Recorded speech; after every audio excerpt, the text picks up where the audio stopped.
Welcome back to From Fear to Fun, the podcast where we explore how to transform medical encounters with children from moments of fear into opportunities for fun, with connection, confidence, and cooperation. I'm so glad that you are here. Today's episode is about something deeply practical: how I structure a consultation and why this structure works. Because a consultation doesn't just happen. It needs to be conducted, and the doctor is the conductor. Every consultation contains 4 classic elements: gathering information, physical examination, identifying the problem, and agreeing on a plan.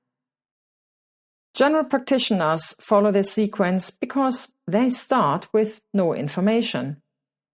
But as a medical specialist, I already have a referral letter.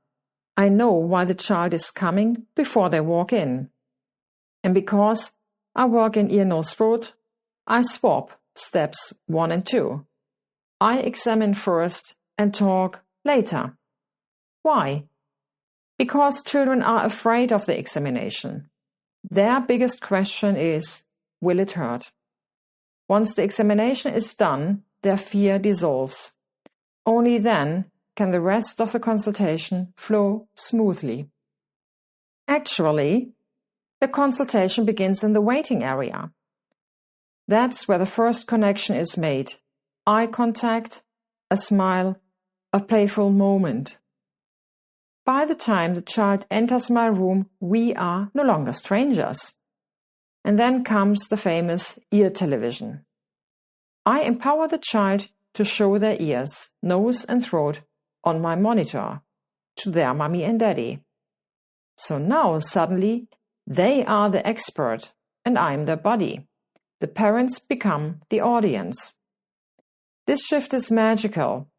The examination becomes a moment of curiosity, not fear. And once the child has seen their ears on the screen, they feel accomplished and safe. After the examination is done, the child believes, we are done, let's go. But now I do need to talk to the parents. So I tell the child honestly, now I'm gonna talk to your mommy and daddy.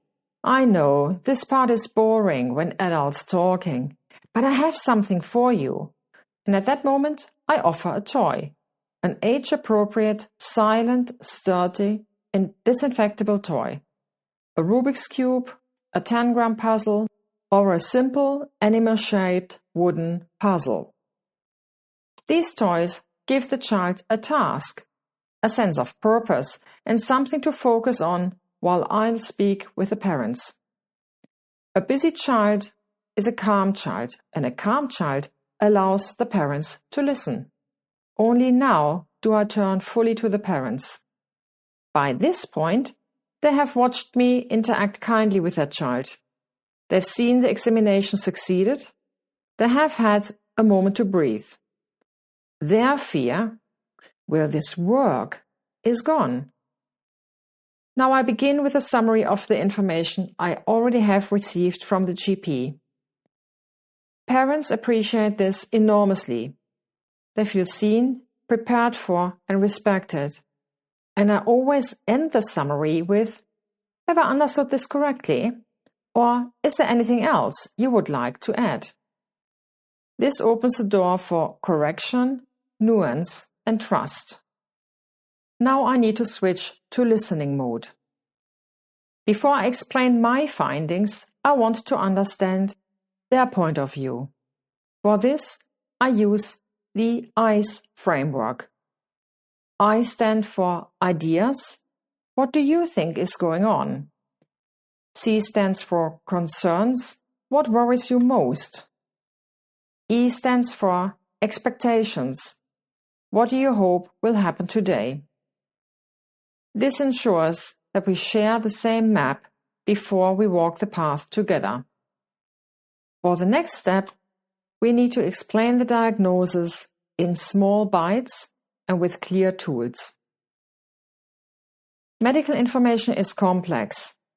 Parents remember only about 20% of what we say, and we do know they remember half of it wrongly. So I use an explanation sheet, a simple visual tool where I draw, annotate, and outline the findings. This sheet, on the one hand, deliberately slows me down, but on the other hand, it helps the parents to digest the information, becomes a take-home guide, includes my name and contact details, and outlines the treatment plan clearly. This is not wasted time. This is time that prevents misunderstanding, anxiety, and repeated explanations later. By now, the groundwork is done.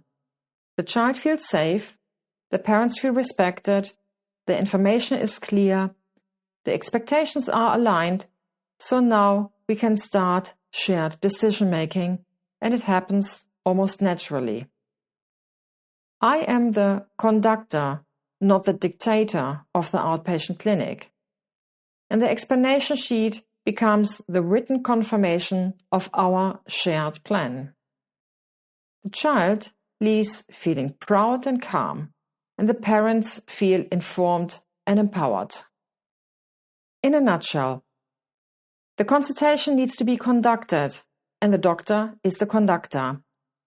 By structuring the consultation intentionally, the child feels safe, the parent feels respected, the information becomes clear, the plan becomes shared, and the entire encounter moves from fear to fun. Thank you for joining me on this episode of From Fear to Fun. Next time we'll explore how to establish respect, meaning as a mutually shared language during the consultation.